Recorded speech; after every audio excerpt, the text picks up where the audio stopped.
Welcome to My Good Life. My name is Uzma. So I'm editing the second part of our video, our trip to France. As you know, we went to Bordeaux. Whilst there, we decided to make the most of it and decided to go to Bergerac. But before we did that, before I show you, before we did that, we went to a town we had heard a lot about. Let me show you as I'm editing. So before going to Bergerac, we thought we'd make a stopover at Saint-Émilion, which is about 45 minutes to an hour away from Bordeaux.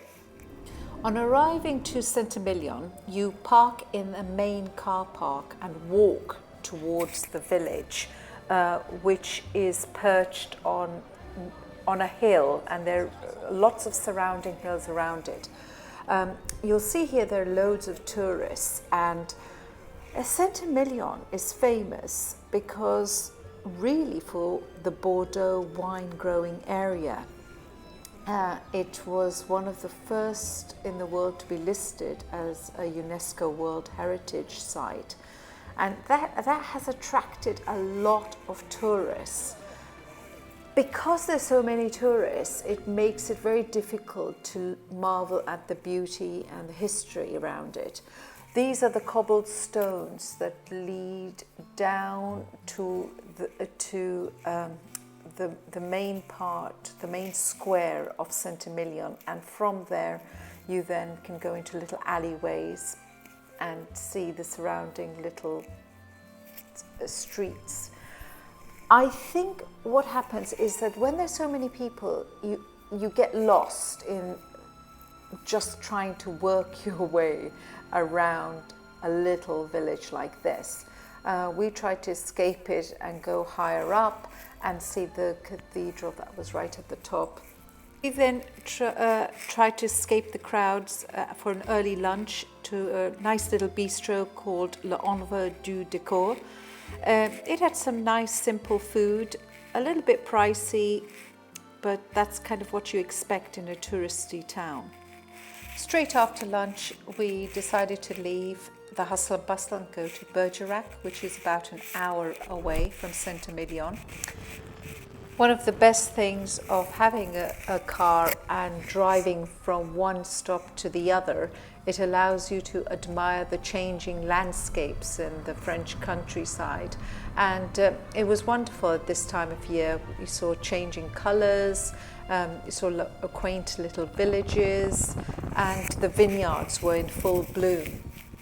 I love the breathing space that the drive allows me to have, forgetting about the hustle and bustle of Saint-Émilion and having this expectation of this new town or village we were going to, and at the same time admiring the changing scenery, houses, villages, monuments. It was just a lovely experience to be tootling along in our little Cinquecento.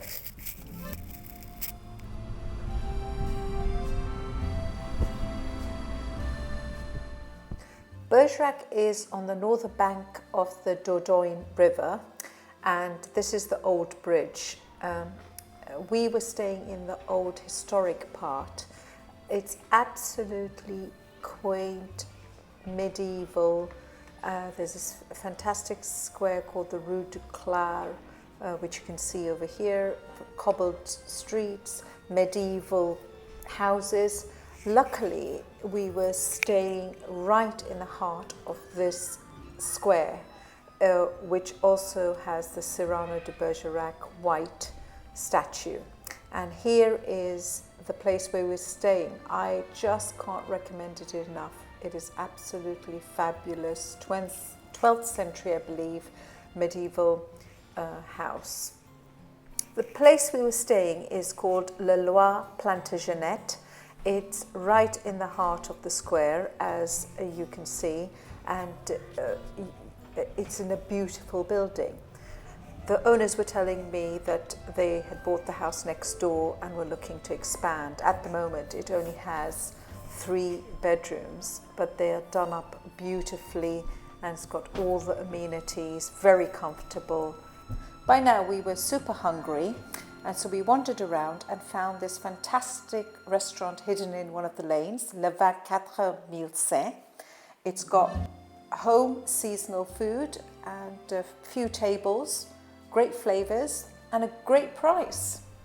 We were now on our way to Rocamadour, and just to let you know, we hadn't taken a lot of pictures and videos in Bergerac. It's a nice stopover for a night.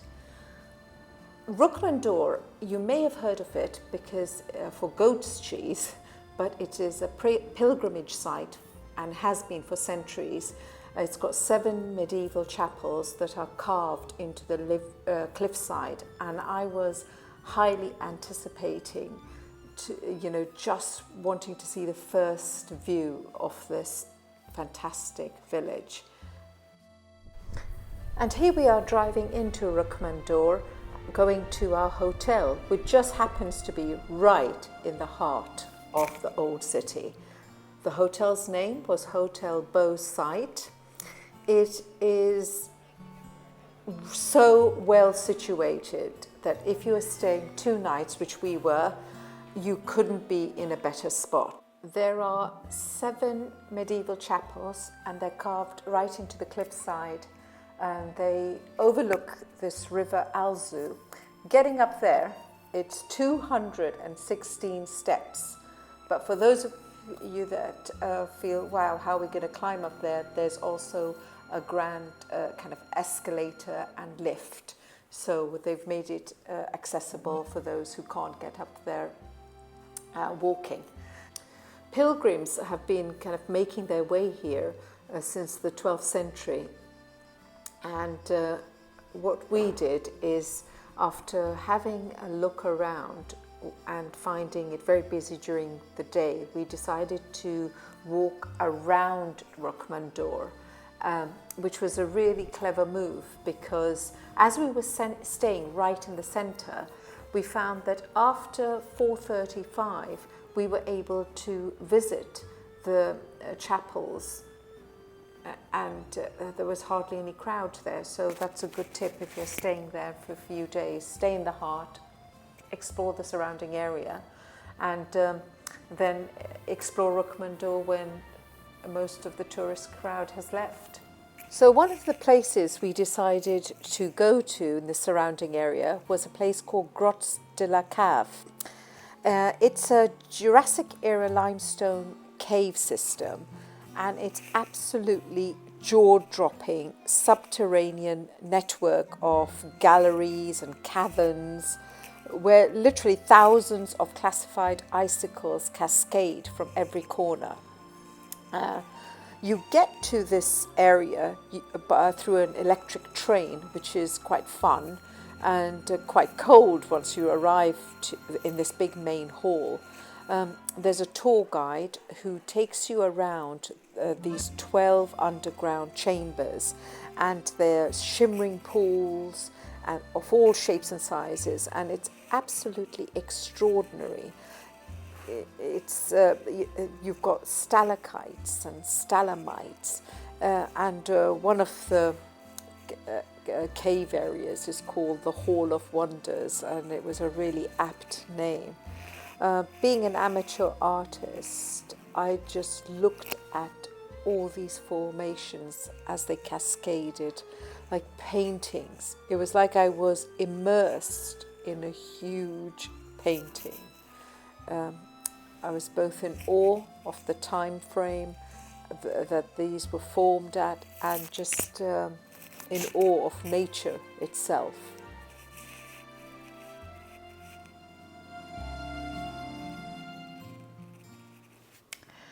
Well, I hope you enjoyed that little glimpse into Saint-Émilion, Bergerac and Rocamadour. They all are very similar, and I felt like I was on a pilgrimage myself, going through the wine-growing regions and going to a medieval town and the beautiful Rocamadour, which has centuries of history. of pilgrims visiting it. But personally, I felt the Saint-Émilion was a bit like the Disneyland of wine for me. And I was drawn more towards Rocamadour, although Rocamadour itself has a lot of tourists. I just felt the reason for the tourism there was much more measured. And I liked the atmosphere. I liked the laid back way of being. Maybe that says something about me, really, in which, what is it that attracts me to going to these kind of villages? I liked Bordeaux for a while. And then when we were traveling through Saint-Émilion, straight away, I just wanted to leave after about an hour. I didn't want to stay there long, but I did enjoy staying in Bergerac.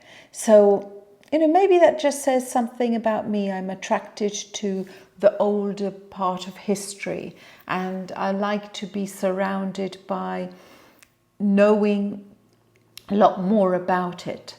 And I think that's something, if I can share with you, that when you do go on holidays and trips, to make note of that, really. What is it that makes you feel good whilst you're there?